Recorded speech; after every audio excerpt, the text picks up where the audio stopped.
Slice of SciFi. Hello and hi, welcome to another Slice of Sci-Fi. I'm Summer Brooks, and a a very popular, talented raconteur has joined us again. James Aquilone of Monstrous Books is starting something again. He is reviving the classic Weird Tales magazine, but as a graphic novel collection. James, tell us about this. Welcome. Hey, thanks for having me on. So yeah, we're doing the first Weird Tales graphic novel.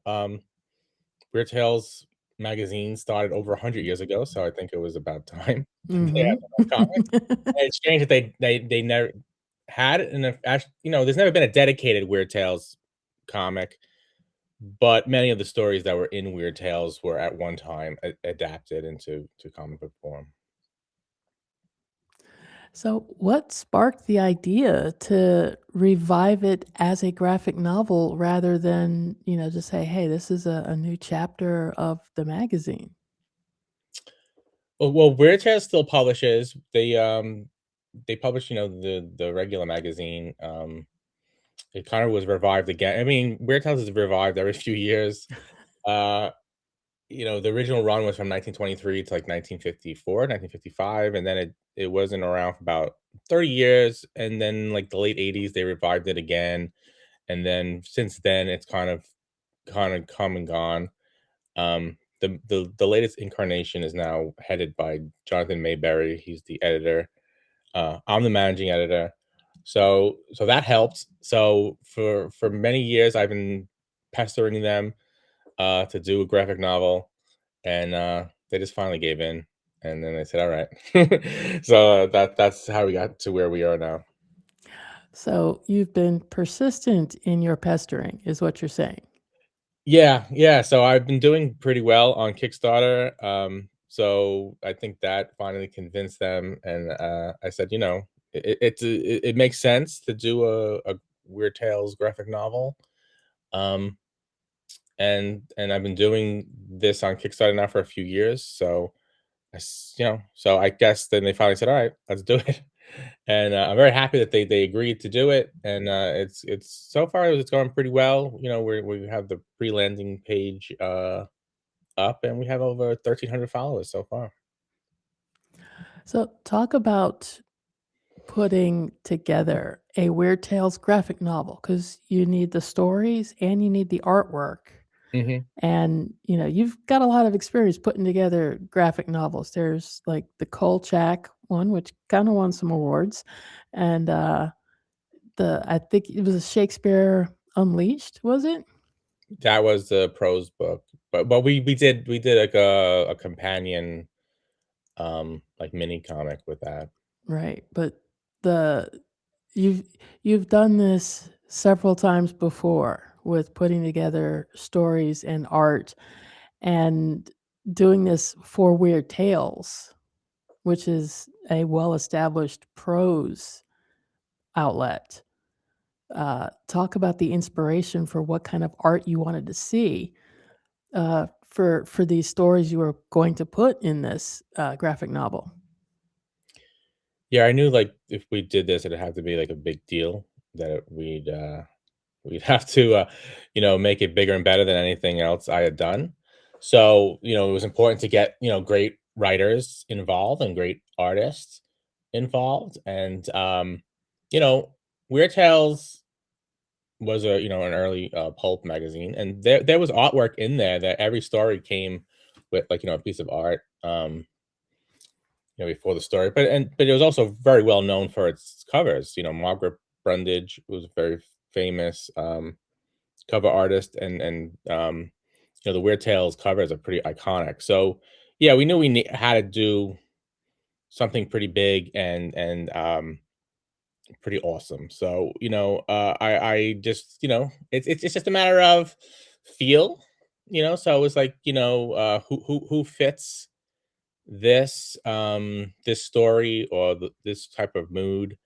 And like I said, I've done this before, so there are a few of the contributors I've worked with before. um writing wise, I worked with Michael Avalone and Jonathan Maberry and Nancy Collins and Steve Niles.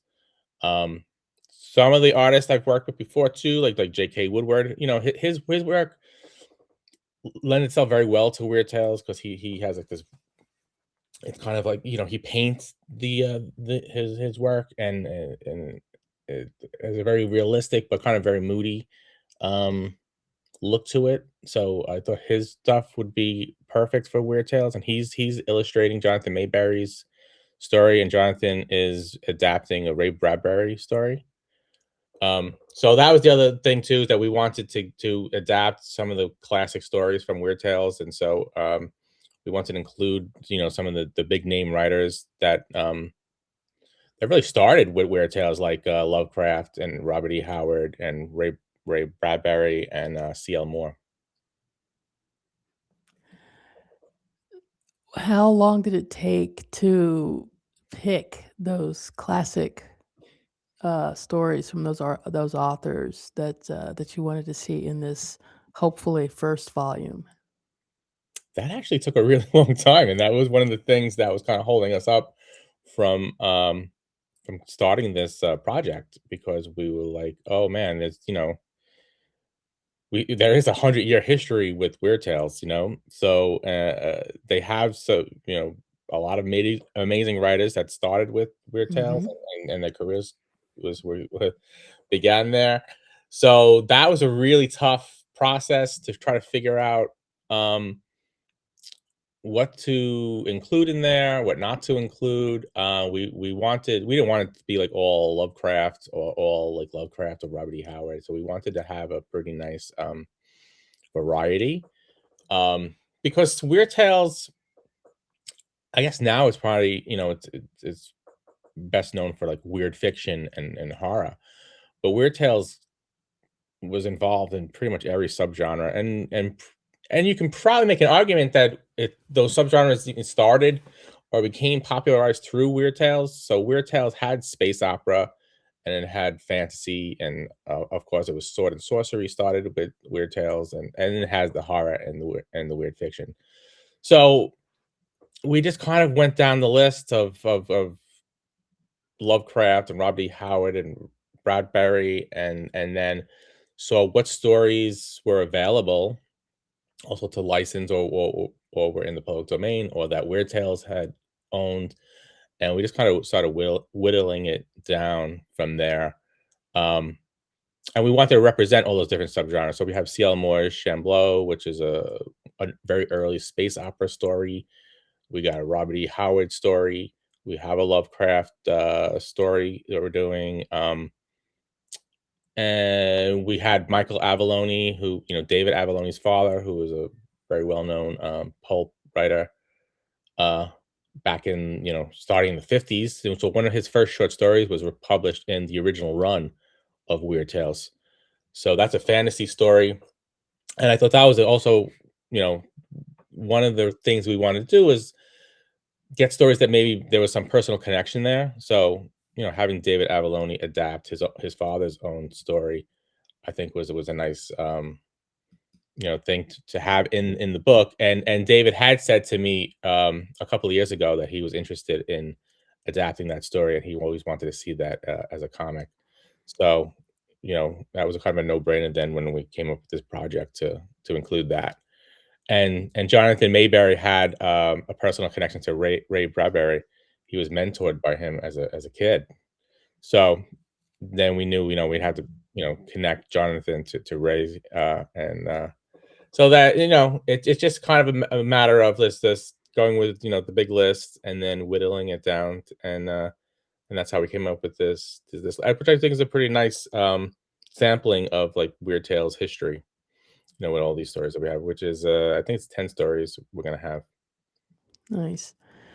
Now, the Kickstarter has not yet opened, but the launch page is available, and we'll have links to that, and people can go over there and see this wonderful cover by who is it, Colton Worley, Yes. and the it literally evokes the old uh, pulp covers, and I love this so much.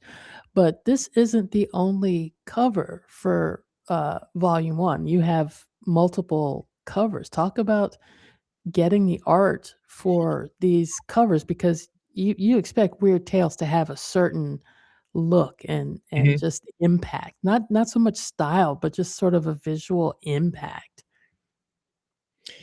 Yeah, I mean, so Colton, I've been working with Colton for a long time, and I actually found Colton in a group for pulp art. So he does amazing pulp covers. So he's perfect for Weird Tales. Uh, and I've been trying to get the powers that be at Weird Tales to get Colton to do a cover for the magazine. So Colton was definitely on the top of my list to do a cover because his stuff just works perfectly for Weird Tales.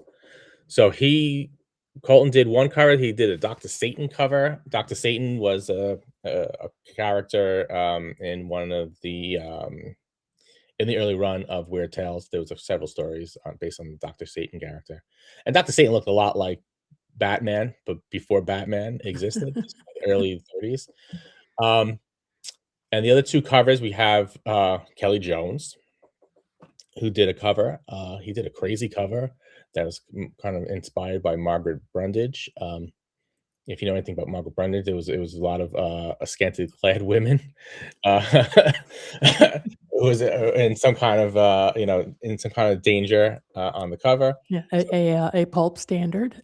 yeah, yeah, spicy cover, and so Kelly Jones did one that kinda, is definitely, you can put up there with Margaret Brundage, and we have, Eric Powell did a Lovecraftian, cover, which we haven't shown yet.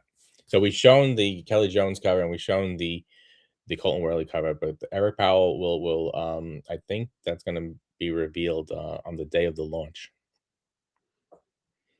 Nice. So talk about your plans for actually publication, since you're aiming for a certain timeline because of how Kickstarter works.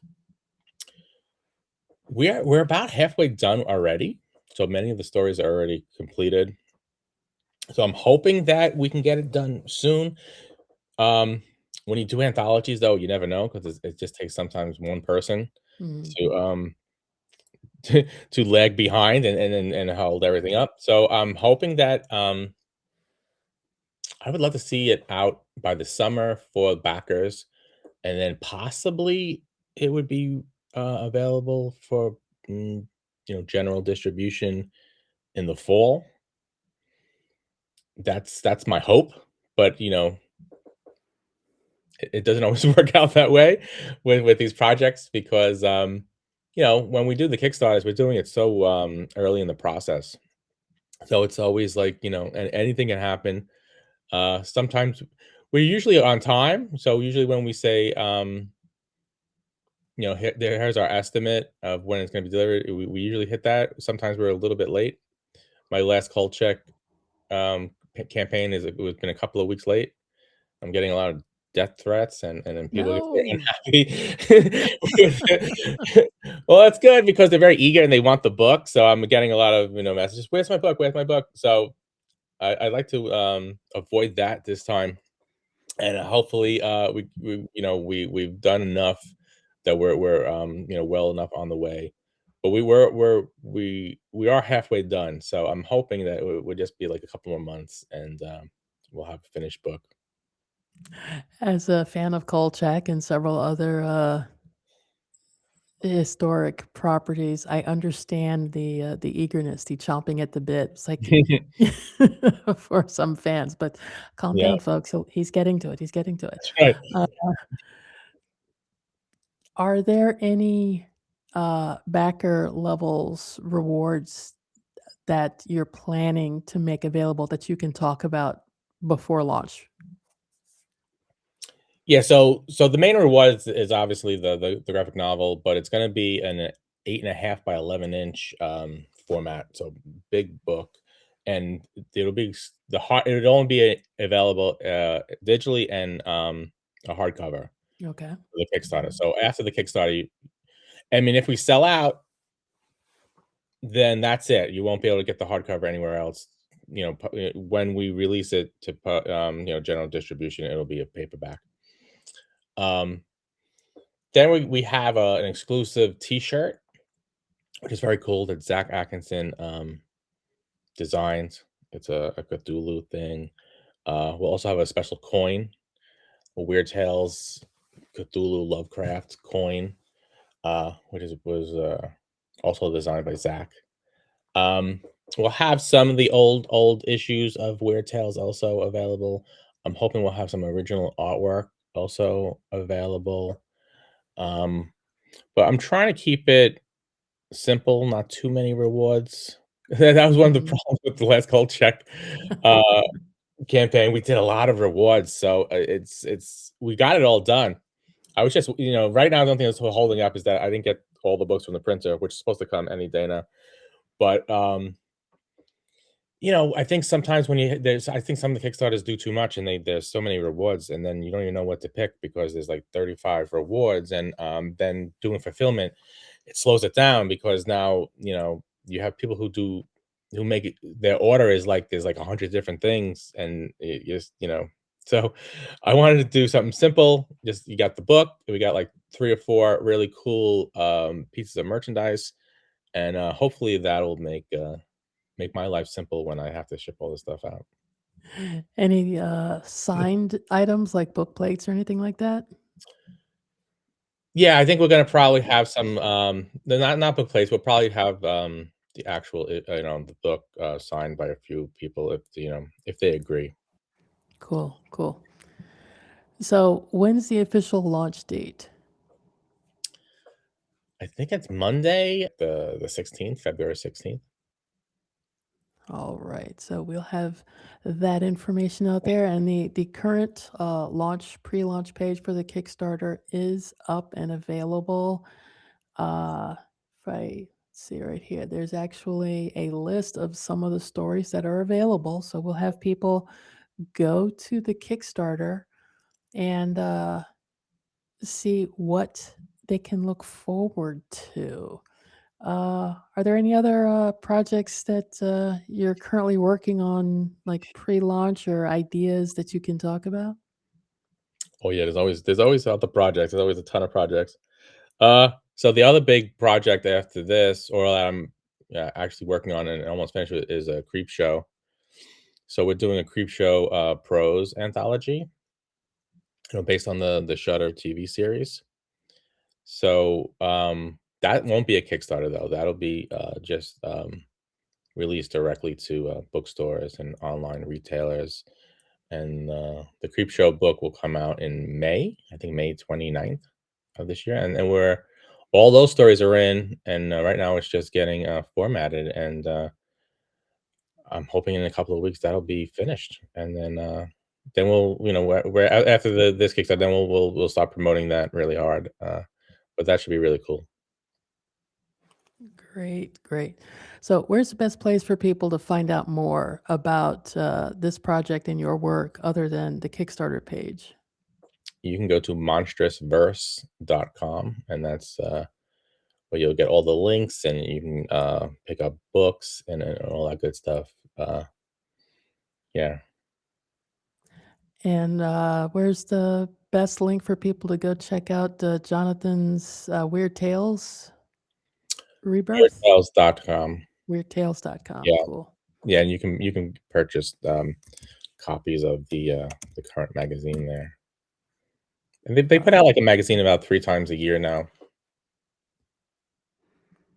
Excellent. Okay, we'll have links to everything and point people to the websites, and of course, whatever social media happens to be out there. There's so many different platforms and Mhm. shifting, and I'm not even going to try to have them listed.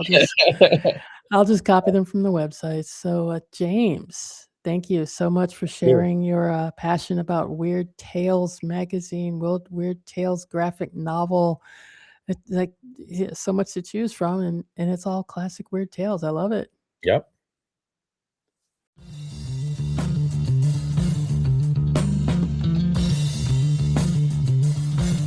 Slice of SciFi.